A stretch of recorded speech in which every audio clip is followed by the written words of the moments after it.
Hello friends, good evening. कैसे हैं आप लोग? उम्मीद है सब लोग अच्छे होंगे और स्वागत है आप लोगों का ब्राइट कोचिंग इंस्टीट्यूट के डिजिटल क्लास में। तो आज के सेशन में हम लोग पढ़ रहे हैं मॉडल वर्ब्स, आपका फेवरेट टॉपिक और एग्जामिनेशन के लिए बहुत ही इंपॉर्टेंट टॉपिक होने वाला है। तो देखते हैं, स्टार्ट करते हैं। मॉडल वर्ब्स हमारे सामने है, ब्राइट कोचिंग इंस्टीट्यूट शाहपुर। देखिए, फर्स्ट क्वेश्चन है, the criminal will certainly be hanged because the charges brought upon him are very serious.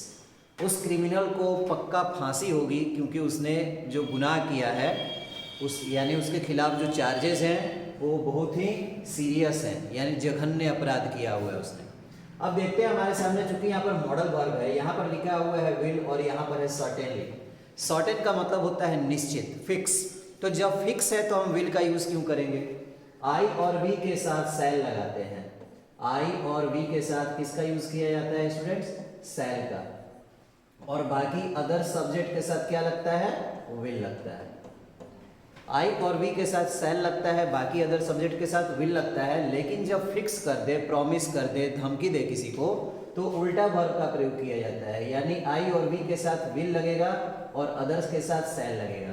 तो जब यहाँ पर सर्टेनली लिखा हुआ है यानी पक्का फांसी होनी ही है, तो इन शब्दों को लिखने की कोई जरूरत नहीं है। यहाँ पर हम लिखेंगे सेल, यानी आपके किस पार्ट में एरर है? ए पार्ट में एरर है।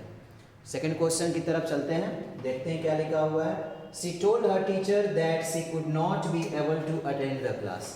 उसने अपने टीचर से कहा कि वो क्लास अटेंड नहीं कर पाएगी। देखते हैं, यहाँ पर लिखा हुआ है could not be able to. चूंकि यहाँ पर पास्ट टेंस है टोल्ड, इसलिए कुड लगा हुआ है, लेकिन कैन अथवा कुड से क्या किस चीज का बोध कराया जाता है? एबिलिटी का बोध कराया जाता है। कैन या कुड एबिलिटी का ही बोध कराता है, तो इसके बाद एबल टू जैसे शब्दों का प्रयोग करना गलत होगा। यानी किस पार्ट में एरर है? बी पार्ट में। आपका एग्जामिनेशन और क्वेश्चन ऐसा देगा, आपको बी पार्ट में एरर मारना और बताना है। She told her teacher that she could not attend the class. Able to वगैरह जोड़ने की कोई जरूरत नहीं है, she could not attend the class. अगले क्वेश्चन की तरफ चलते हैं। चलिए, आपके सामने क्वेश्चन है, देखते हैं क्या लिखा हुआ है। बहुत ही अच्छा क्वेश्चन है। चलिए, Jaya used to had some very long hair.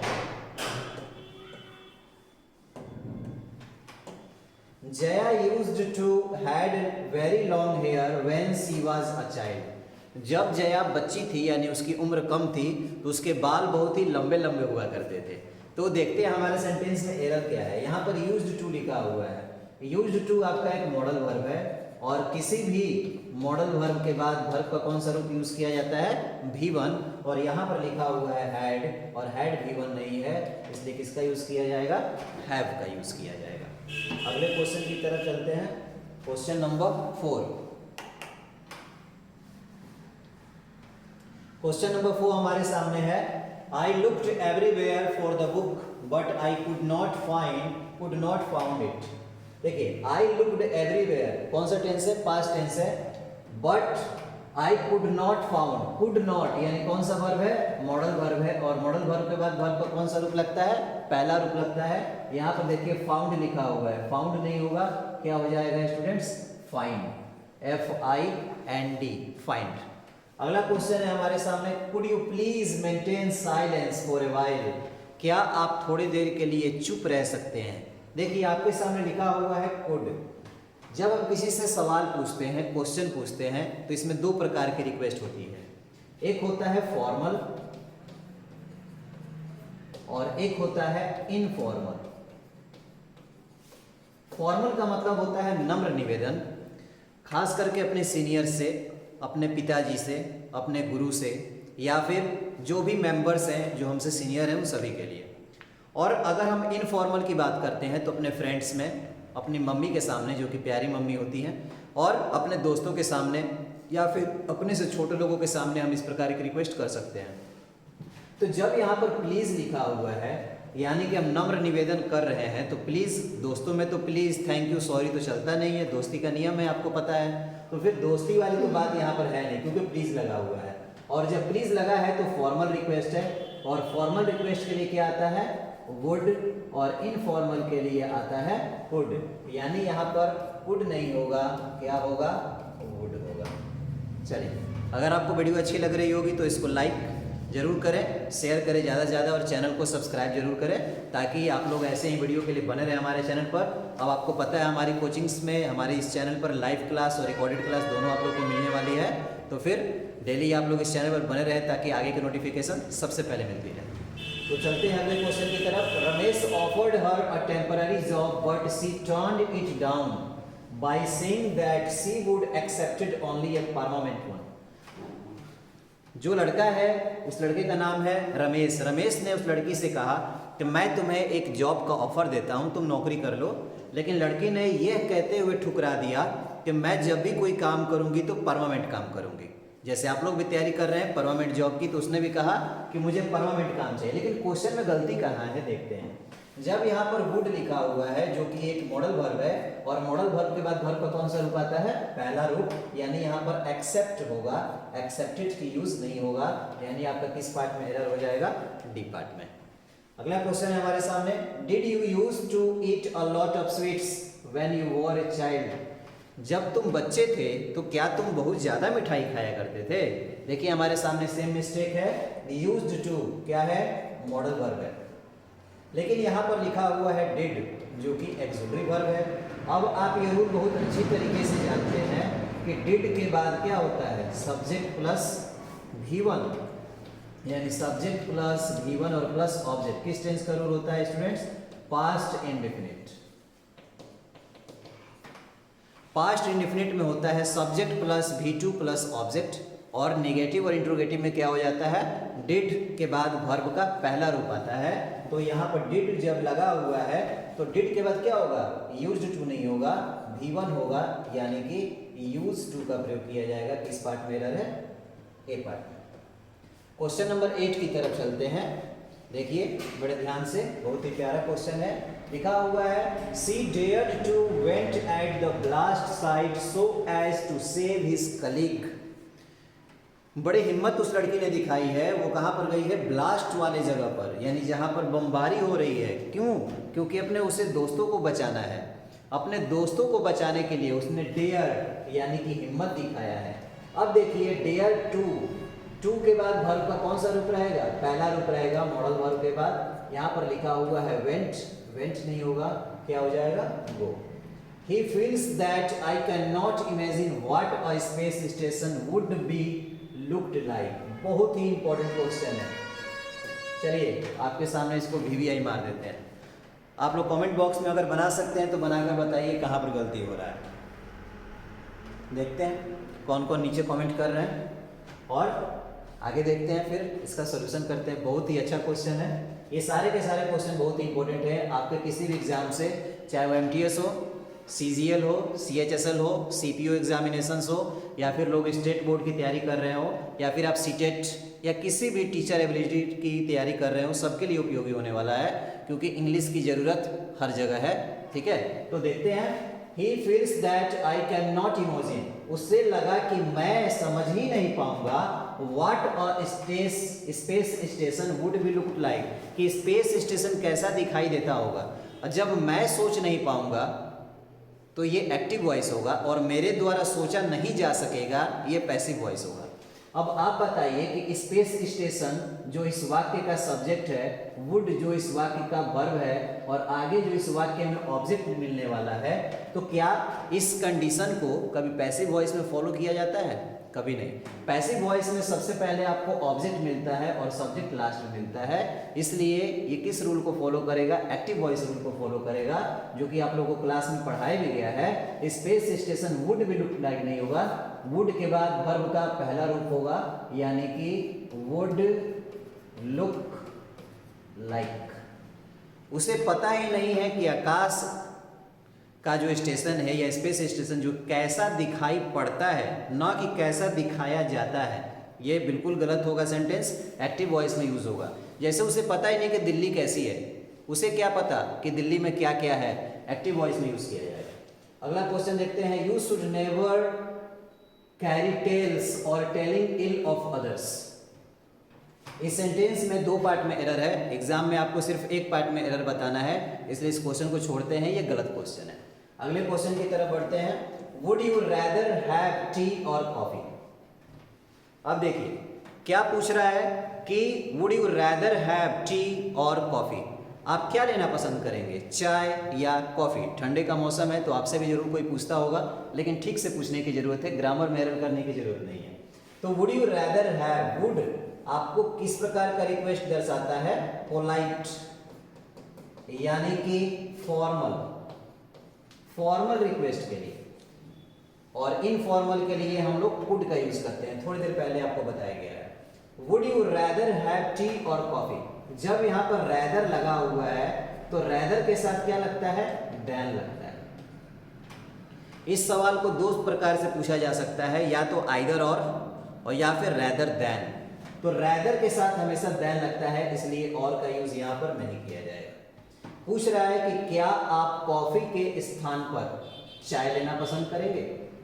He ought to not had, ought to जो कि एक मॉडल वर्ब है, और मॉडल वर्ब के बाद वर्ब का पहला रूप, रट जाइए इस बात को अगर मॉडल वर्ब आपको बनाना है तो, कि मॉडल वर्ब के बाद 99.9% में आपको V1 दिखाई देगा, बाकी का 0.1% के बारे में आगे वीडियो में बताया जाएगा। चलिए देखते हैं। तो हैव नहीं, हैड नहीं होगा, यहाँ पर क्या हो जाएगा? Have. He ought to not have done such a filthy thing, उसे ऐसी या ऐसा काम नहीं करना चाहिए था। अगला क्वेश्चन है हमारे सामने, palm oil is very very beneficial. Palm oil जो होता है बहुत ही फायदेमंद होता है, बहुत ही अच्छा होता है। बेनिफिशियल मतलब होता है जो बेनिफिट से जुड़ा हो। बेनिफिट का मतलब क्या होता है? बेनिफिट का मतलब होता है फायदा, और इसका उल्टा होता है लॉस। लॉस का मतलब होता है घाटा। तो beneficial and is use to make products ranking from soap to biodiesel. अब देखिए यहाँ पर पाम ऑयल के बारे में बताया जा रहा है, subject plus verb plus object, यानी ये एक्टिव वॉइस को फॉलो कर रहा है। और आगे देखिए लिखा हुआ है इज यूज टू, यूज नहीं होगा, क्या होगा? यूज्ड टू होगा। ये कौन सा वॉइस है? पैसिव वॉइस है।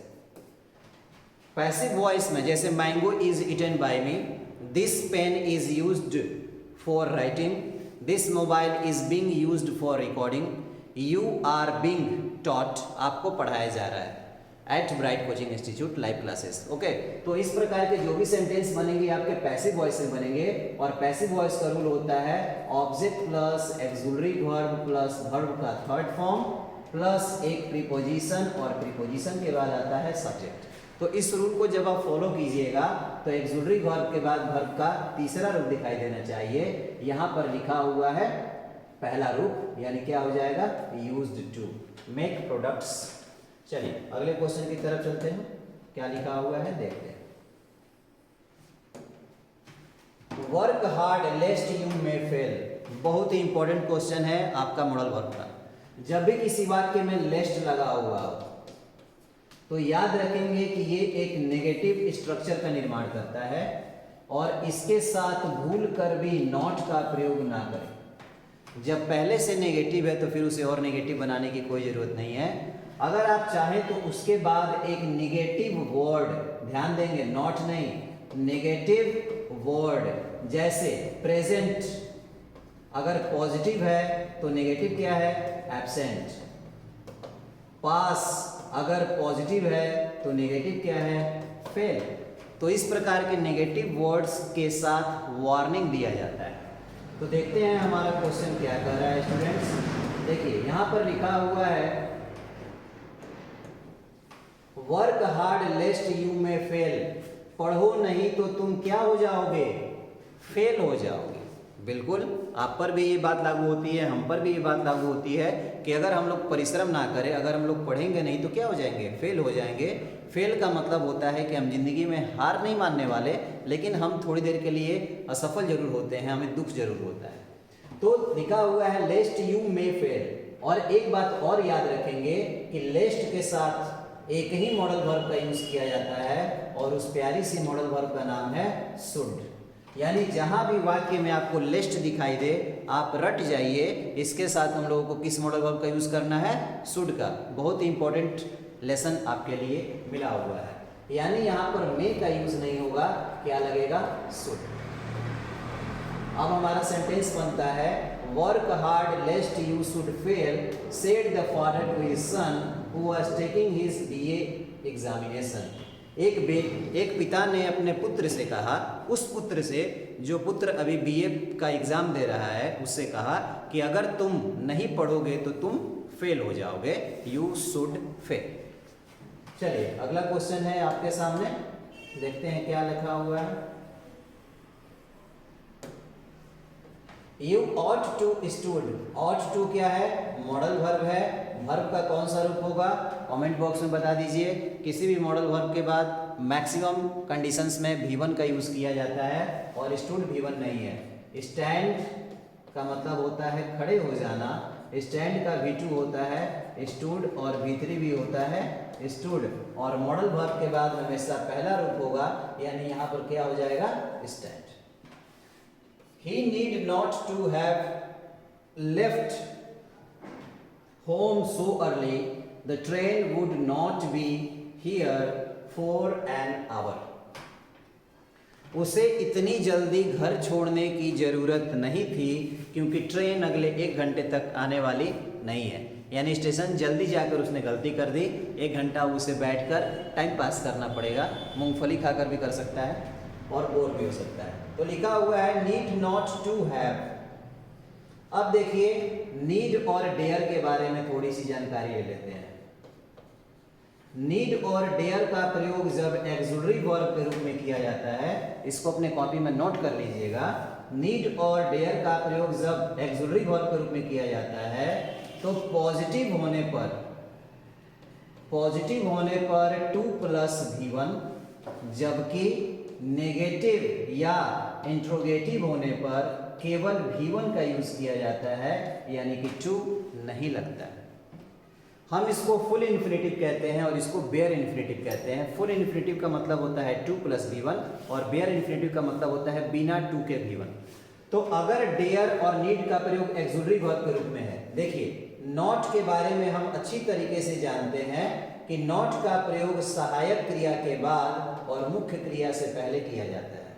ये भी एक रटने वाली बात है, आप इसको समझ जाइए, बहुत काम आने वाला है। नॉट का प्रयोग सहायक क्रिया के बाद और मुख्य क्रिया से पहले होता है। तो जब यहाँ पर नॉट लग गया तो हम जान जाएंगे कि नीड यहाँ पर किस रूप में है, एक्सुलरी वर्ब में है। अब अगर पॉजिटिव होगा तो 2 प्लस V1 लगेगा और अगर नेगेटिव होगा तो केवल V1 लगने वाला है। चलिए तो देखिए यहाँ पर नॉट लगा है, तो नॉट का मतलब क्या हो गया, नेगेटिव हुआ, और जब नेगेटिव हुआ तो 2 नहीं लगेगा, यानी यहाँ से गायब कर देते हैं 2 को। तो आपका क्वेश्चन बनेगा he need not have left home so early, the train would not be here for an hour. उसे इतनी जल्दी घर छोड़ने की जरूरत नहीं थी क्योंकि ट्रेन अभी आने वाली नहीं है। चलिए अगले क्वेश्चन की तरफ चलते हैं। Question number 17। Such programs will lead to an exchange of ideas and will create a better understanding between the two countries.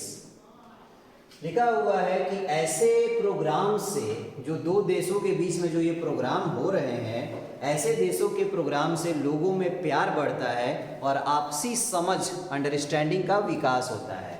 तो लिखा हुआ है such programmes will lead to an exchange of ideas and will create a better understanding between the two countries. अब देखिए सच programmes will, जब यहाँ पर will लिखा हुआ है कोई प्रॉब्लम नहीं है। To an exchange of ideas and will create, यहाँ पर भी will लिखा हुआ है, understanding between the two countries।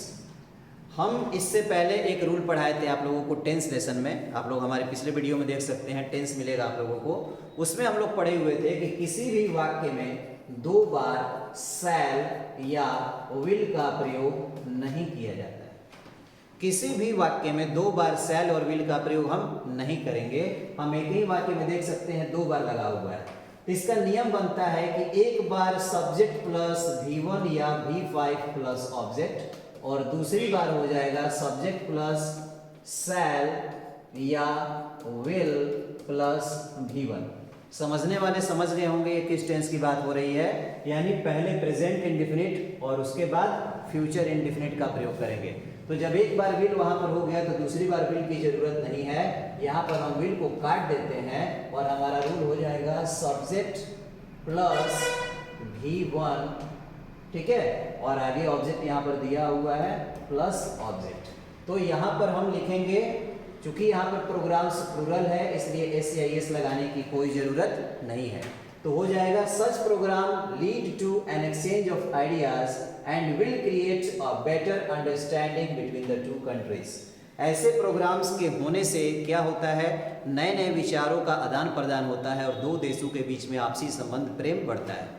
अगला क्वेश्चन है आपके सामने, I am used to live alone, I have been living alone for some time. बहुत ही इंपॉर्टेंट क्वेश्चन है, देखिए समझते हैं इसको।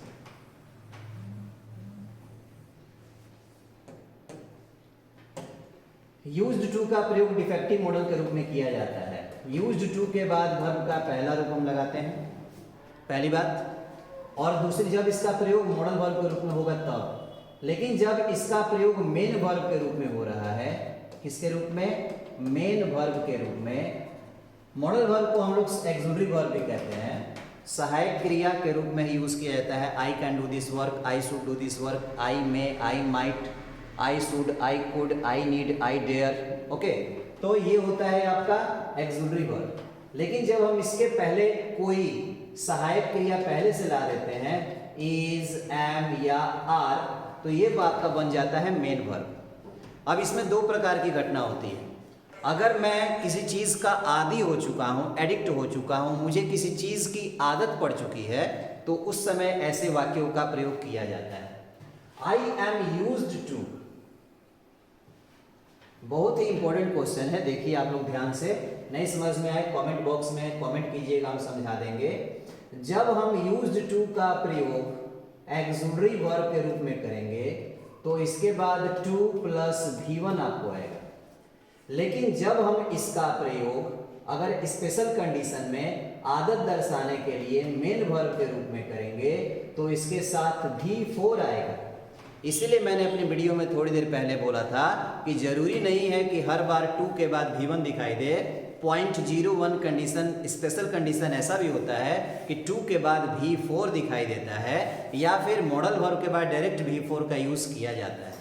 तो कह रहा है कि मुझे आदत हो चुकी है, I am used to drive alone, I have been living alone for, I am used to live alone, I have been living alone for some time. कह रहा है कि मुझे अकेले रहने की आदत पड़ गई है क्योंकि मैं बहुत दिनों से अकेले ही हूँ, यानी उसको आदत हो गई है। और जब भैया जी को आदत हो ही गई है तो फिर V4 का यूज करते हैं, होने दीजिए आदत, यानी यहाँ पर क्या होगा, लिव नहीं होगा, लिविंग होगा। अगला question, the doctor advise mister Murugan, क्या लिखा हुआ है, 2-3 क्वेश्चन और बचे हुए हैं आपके, इसलिए वीडियो में बने रहे आप लोग, अंत तक देखें। The doctor advised Mr. Murugan that because of his severe cramps, he should lay in the bed for a few days. उन्होंने कहा कि आपके पैर में या फिर because severe cramps, कुछ क्रैम्प्स आ गए हैं, खिंचाव आ गया है, इसलिए उन्हें बिस्तर पर रहना चाहिए। डॉक्टर जब हमें सलाह देता है तो मे से जरूर सलाह दे सकता है, लेकिन हमारे लिए वो मस्ट होता है, अति आवश्यक होता है। डॉक्टर ने बोला कि आपकी किडनी खराब हो चुकी है और आपको दारू नहीं पीना चाहिए। अब उल्टा सवाल आप उससे पूछेंगे कि पी लेंगे तो क्या करोगे, तो बोलेगा कि अगली बार मैं आपका पोस्टमार्टम करूंगा और मैं क्या कर सकता हूँ। तो जब भी आपको टीचर कुछ समझाए या डॉक्टर कुछ समझाए तो मे की भाषा नहीं होनी चाहिए, मस्ट की भाषा होनी चाहिए आपके लिए, उसको मानना जरूरी है आपके लिए। यानी यहाँ पर जो यूज दिया हुआ है शुड का यूज नहीं होगा, किसका यूज होगा, मस्ट का।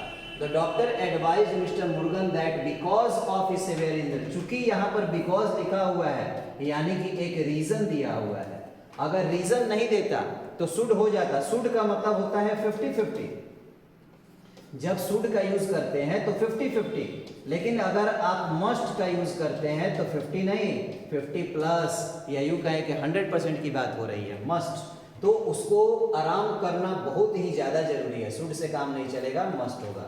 We have got plenty of time, we need not to hurry। फिर देखिए आपको नीड मिल गया, और नीड का प्रयोग जब नेगेटिव में हो, थोड़ी देर पहले आप वीडियो को पीछे जाकर देख सकते हैं, नीड के साथ जब नेगेटिव प्रयोग होगा तो टू का प्रयोग नहीं किया जाएगा। We shall go out if it does not rain. We shall go out, जब भी किसी वाक्य में एक बार शैल या विल आएगा और एक बार प्रेजेंट इंडेफिनिट टेंस का यूज किया जाएगा, बिल्कुल सही है। वी शैल गो आउट, हम लोग बाहर जाएंगे, if it does not rain, अगर बारिश नहीं होती है तो आपका नो एरर है। चलिए लास्ट के क्वेश्चन बचे हुए हैं 4 question. You must keep it a secret, you must not tell it anybody else. आपको इसे एक सीक्रेट मानकर रखना होगा और आप ये बात किसी और को मत बताइएगा। लिखा हुआ है you must keep it a secret, you must not tell it. Tell it के साथ आपको देखते हैं sentence, you must keep it a secret, you must not tell it. To यहां पर लगाना जरूरी है, टू ये टाइपिंग मिस्टेक है, वैसे इस वाक्य में नो एरर होना चाहिए, लेकिन अगर आ जाता है तो आप यहाँ पर एरर मार सकते हैं। When you lived in Mumbai, कौन सा टेंस है? V2 है, पास्ट टेंस है। Did you, did के बाद वर्ब का पहला रूप होगा, यानी किसका यूज किया जाएगा? यूज का। She might not to have known about the meeting. She might not to have known, जब भी हम might का यूज कर रहे हैं तो यहाँ पर देखिए एक्सुलरी वर्ब है और एक्सुलरी वर्ब है तो हैव नॉन का यहाँ पर यूज किया जाएगा। She might not have known about the meeting, शायद उसे मीटिंग के बारे में कोई जानकारी नहीं है। माइट का यूज जब हम हैव प्लस V3 के साथ यूज करते हैं तो शायद की बात होती है या कोई ऐसी कल्पना की जाती है। कुछ वाक्य ऐसे भी होते हैं जो उसे काम करना चाहिए था लेकिन नहीं कर रहा और उसका आज भी उसे अफसोस है। जैसे मुझे दिल्ली जाना चाहिए था, इसका मतलब ये हो कि मैं दिल्ली नहीं गया। मुझे आम खाना चाहिए था, आपको मेरे घर आना चाहिए था। तो इस प्रकार से हम वाक्य बनाते हैं। तो might not have known about the meeting. Last question है, सेम थोड़ी देर पहले मिला हुआ था। देखिए यहाँ पर यूज टू का यूज लिखा हुआ है, जब आदत बन जाए तो किसका यूज होगा? V4 का। देखिए यहाँ पर लिखा हुआ है I am used to drive on the right side because I used to drive a taxi in the USA। हमारे देश में जो गाड़ियाँ चलती हैं लेफ्ट साइड में चलती हैं और USA यानी कि यूनाइटेड स्टेट्स ऑफ अमेरिका में राइट साइड में चलती हैं। तो बेचारा वो कह रहा है कि मुझे टैक्सी चलाने की आदत है किस साइड में? राइट साइड में। क्यों आदत हो गई है? क्योंकि वो अमेरिका में टैक्सी चलाता था और हमारे देश में किस तरफ चलाएंगे? लेफ्ट साइड में। तो उसे चूंकि वो आदत हो चुकी है इसलिए उस हैबिट को, हैबिट का स्पेलिंग ध्यान से HABIT, कभी भी डबल B नहीं लिखेंगे। तो उसे आदत हो चुका है, ड्राइव नहीं होगा, क्या होगा? ड्राइविंग। तो इस प्रकार से आपके 25 मोस्ट इंपॉर्टेंट क्वेश्चंस और ये कंप्लीट टॉपिक पूरा होता है मॉडल वर्ब। मिलते हैं अगले वीडियो में, तब तक के लिए जय हिंद, जय भारत।